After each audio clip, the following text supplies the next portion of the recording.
مجروح کا سلسلہ نسب چندرونشی راجپوت خاندان سے ملتا ہے۔ ان کے والد محمد حسن خان پولیس میں سب انسپکٹر کی حیثیت سے ملازم تھے۔ والدہ غیر تعلیم یافتہ گھریلو خاتون تھی۔ حصول تعلیم کے لیے مجروح کو مدرسے میں داخل کیا گیا۔ فراغت میں ابھی 2 سال باقی تھے کہ مدرسے کے منتظم مولوی صاحب سے لڑ بیٹھے۔ پہلے ان کا گریبان پکڑا اور پھر گردن دبوچ لی۔ نتیجے میں وہاں سے نکالے گئے۔ 2 برس بعد لکھنؤ جا کر طبیہ کالج میں داخلہ لیا۔ دوران تعلیم موسیقی بھی سیکھنے لگے۔ گھر والوں کو معلوم ہوا تو موسیقی سے توبہ کروائی۔ حکمت کی سند لے کر ٹانڈا آئے، مطب کھولا، مریضوں کا علاج کرنا شروع کیا، مگر خود عشق کے مرض میں گرفتار ہو گئے۔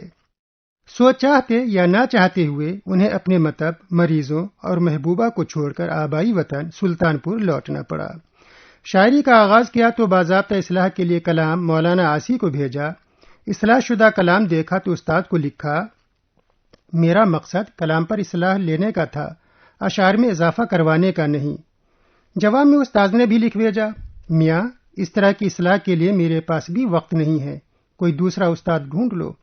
لہٰذا مجروح کو مدرسے، موسیقی، مطب اور محبوبہ کے بعد مولوی عاصی کی شاگردی بھی چھوڑنی پڑی، لیکن شاعری انہوں نے ترک نہیں کی۔ اسی بہانے جگر صاحب سے رابطہ ہوا۔ شاگردی تو اختیار نہیں کی مگر ساتھ رہنے لگے۔ کچھ دنوں تک علی گڑھ کی ادبی فضا میں رشید احمد صدیقی کے زیر تربیت بھی رہے، اور پھر ہوا یوں کہ مجروح 1945 میں جگر صاحب کے ساتھ ہی ایک مشاعرے میں شرکت کرنے ممبئی گئے۔ وہیں وہ AR کاردار کی فلم شاہ جہاں میں بطور نغمہ نگار سائن کر لیے گئے۔ تب سے وہ ممبئی کے ہو رہے، وہیں ترقی پسندوں سے رشتہ استوار ہوا، ساتھ ہی فلموں کے نغمے لکھتے رہے، اور جب جب الہام و القاء ہوتا غزلیں بھی کہہ لیتے۔ وہ غزل کے روایتی مزاج کو اس بات پر آمادہ کرتے رہے کہ عشق و تصوف کے ساتھ عصری حسیت اور سیاسی معاملات کو بھی بارگاہ غزل میں حاضری کا موقع ملتا رہے تو کیا برائی ہے۔ چنانچہ کلاسیکی روایت کے سائے میں پرورش پانے والے مجروح نے روایت سے بغاوت یا اس سے انحراف تو نہیں کیا، البتہ غزل میں اپنی بات کہنے کے لیے نیا انداز اور نادر لہجہ ضرور ڈھونڈ لیا۔ چند اشعار سماعت فرمائیے۔ شمع بھی اجالا بھی میں ہی اپنی محفل کا، میں ہی اپنی منزل کا راہبر بھی راہی بھی، میرے عہد میں نہیں ہے یہ نشان سر بلندی، یہ رنگے ہوئے امامے، یہ جھکی جھکی کلاہیں۔ ہم روایات کے منکر نہیں لیکن مجروح سب کی اور سب سے جدا اپنی ڈگر ہے کہ نہیں۔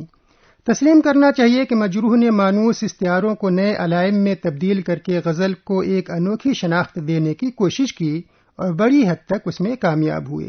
مثلاً یہ اشعار سماعت فرمائیے۔ میں اکیلا ہی چلا تھا جانب منزل مگر، لوگ ساتھ آتے گئے اور کارواں بنتا گیا، ہجوم دہر میں بدلی نہ ہم نے وضع خرام، گری کلاه ہم اپنے ہی بانک پن میں رہے۔ بلا شبہ غزل کا بنیادی وظیفہ تہ در تہ معنویت کی افزائش، دروں کی نمائش اور انکشاف ذات کا عمل ہے، لیکن واضح رہے کہ اس میں اجتماعی شعور، مقصدیت اور مسائل حیات کا بیان قطعا ممنوع نہیں۔ ہاں یہ ضرور ہے کہ مقصدیت اور مسائل حیات کو غزل کے بنیادی سروکار سے ہم آمیز کرنے کا ایک ایسا نفیس اور نازک طریقہ کار ہے جس میں اگر مقصد گلے شعر میں خوشبو کی مانند تحلیل ہو جائے تو یہ شعر کا بڑا وصف اور شاعر کی جدت فکر کہلاتی ہے۔ مجروح کا ہنر یہ ہے کہ انہوں نے اس طریقہ کار کو خوبی سے برت کر غزل کو مقصدیت اور عصری حقائق کے اظہار سے آشنا کیا اور اسے سیاسی حالات کی ترجمانی اور تمدنی معاملات کی عکاسی سکھائی۔ یہ اشعار سماعت فرمائیے۔ میں تو جب مانوں کہ بھر دے ساغرے ہر خاص و عام، یوں تو جو آیا وہی پیرے مغاں بنتا گیا، دشت و در بننے کو ہے مجروح میدان بہار، آ رہی ہے فصل گل پرچم کو لہراتے ہوئے، خنجر کی طرح بوئے سمن تیز بہت ہے، موسم کی ہوا اب کے جنوں خیز بہت ہے۔ اس نے سچائی سے چھیڑی بات اپنے عصر کی، اس کا جو سامع تھا اس کا ہم زباں بنتا گیا۔ اور یہ شعر ملاحظہ کیجئے کہ اب کھل کے کہوں گا ہر غم دل مجروح نہیں وہ وقت کے جب اشکوں میں سنانا تھا مجھ کو، آہوں میں غزل خواں ہونا تھا۔ اس میں کوئی شبہ نہیں کہ مجروح غزل کے ایک رجحان ساز شاعر ہیں۔ انہوں نے غزل میں سیاسی مسائل اور سماجی تنقید کو تغزل کی کیفیت برقرار رکھتے ہوئے پیش کیا۔ مجروح پہلے شاعر ہیں جنہوں نے ترقی پسند شاعری کے براہ راست اور برہنہ بیانیہ کو علائم و استعارے کا لباس عطا کیا، اسے مجاہدانہ تنتنے کے ساتھ عاشقانہ لہجہ سکھایا۔ روایتی شاعری کے ڈکشن سے نئی علامت خلق کی اور کلاسیکی غزل کے صنائع میں معمولی سی تبدیلی کر کے ایک ایسی معنوی، لفظیاتی اور نفسیاتی ہنرمندی کی تشکیل کی جو غزل کو نئے عہد کی صداقتوں کا جمالیاتی پیکر بناتی ہے۔ یہ اشعار سنیے: دیکھ زندہ سے پرے رنگ چمن، جوش بہار، رقص کرنا ہے تو پھر پاؤں کی زنجیر نہ دیکھ، ستون دار پہ رکھتے چلو سروں کے چراغ، جہاں تلک یہ ستم کی سیاہ رات چلے۔ وطن، حب وطن اور جذبہ وطن کا ذکر ہماری نظموں میں کثرت سے ہوتا آیا ہے۔ نذیر اکبر آبادی کی نظموں میں وطن اپنے تمام تر تہذیبی انسلاکات کے ساتھ جلوہ گر ہوا ہے۔ پنڈت برج نارائن چکبست کی نظموں کا بڑا حصہ وطن کے ذکر کو محیط ہے، اور علامہ اقبال کی نظموں نے تو اسے عروج پر پہنچا دیا۔ لیکن اردو کی غزلیہ شاعری میں اس کی مثال شاذ و نادر یا غالباً نہیں کے برابر ہے۔ مجروح پہلے شاعر ہیں جن کی غزلوں میں وطن کا ذکر متعدد جگہوں پر آیا ہے، اور روایتی طریقے سے نہیں بلکہ اس طور کے وطن سے شاعر کی مختلف النوع محبت اور غزل کی رسومیات کچھ زیادہ ہی نکھر کر سامنے آتی ہے۔ یہ اشعار سماعت فرمائیے: جس دم یہ سنا ہے صبح وطن، محبوس فضائے زندہ میں، جیسا کہ صبا ہم قفصوں بےتاب ہمائے زندہ میں۔ دشمن کی دوستی ہے اب اہل وطن کے ساتھ، ہے اب خزاں چمن میں نئے پیرہن کے ساتھ۔ پارے دل ہے وطن کی سرزمی، مشکل یہ ہے شہر کو ویراں کہیں یا دل کو ویرانہ کہیں۔ بہت ہی تلخ نوا ہوں مگر عزیز وطن، میں کیا کروں جو تیرا درد بے قرار کرے۔ مجروح کے بارے میں عام ناقدین کی رائے یہ ہے کہ ان کے یہاں عشقیہ اشعار نہیں ہیں، یا یہ کہ انہوں نے عشقیہ شاعری کا حق ادا نہیں کیا۔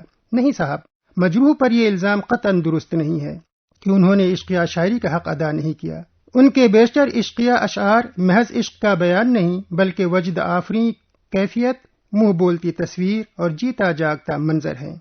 چند اشعار ملاحظہ فرمائیے اور خوبصورت پیکر تراشی کی داد دیجیے۔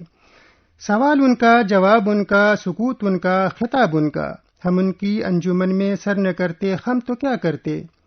وہ اگر بات نہ پوچھے تو کرے کیا ہم بھی، آپ ہی روٹتے اور آپ ہی من جاتے ہیں۔ مجھے سہل ہو گئی منزلیں، وہ ہوا کے رخ بھی بدل گئے، تیرا ہاتھ ہاتھ میں آ گیا کہ چراغ راہ میں جل گئے۔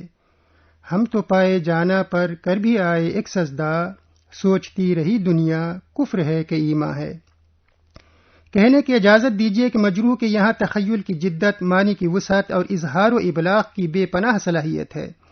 ان کے لہجے میں نرمی نہیں ہے، متانت ذرا کم اور انداز تخاطب کافی حد تک حریفانہ، بے باکانہ اور باغیانہ ہے۔ آہنگ میں ایک وقار ہے، لطیف نغمگی ہے اور پائل و سلاسل کی جھنکار بھی، اور ہاں ان کی گفتگو میں ہوش مندی، حوصلہ مندی اور ایک نوع کے تیور سے کسی طور انکار نہیں کیا جا سکتا۔ انہوں نے کمیت پر کیفیت کو ترجیح دی اور اپنی غزلوں میں ہمیشہ اور ہر حال میں ایک معیار کو برقرار رکھا۔ انہوں نے فنی آداب، انسانی نفسیات، عصری حسیت، سیاسی مسائل، زبان کے تخلیقی استعمال، الفاظ کی در و بست اور خیال و اظہار کے درمیان ایک خوشگوار ہم آہنگی قائم رکھی۔ یہی وہ ساری صفات ہیں جو مجروح کو ایک رجحان ساز کی حیثیت سے مسند غزل پر فائز کرتی ہیں۔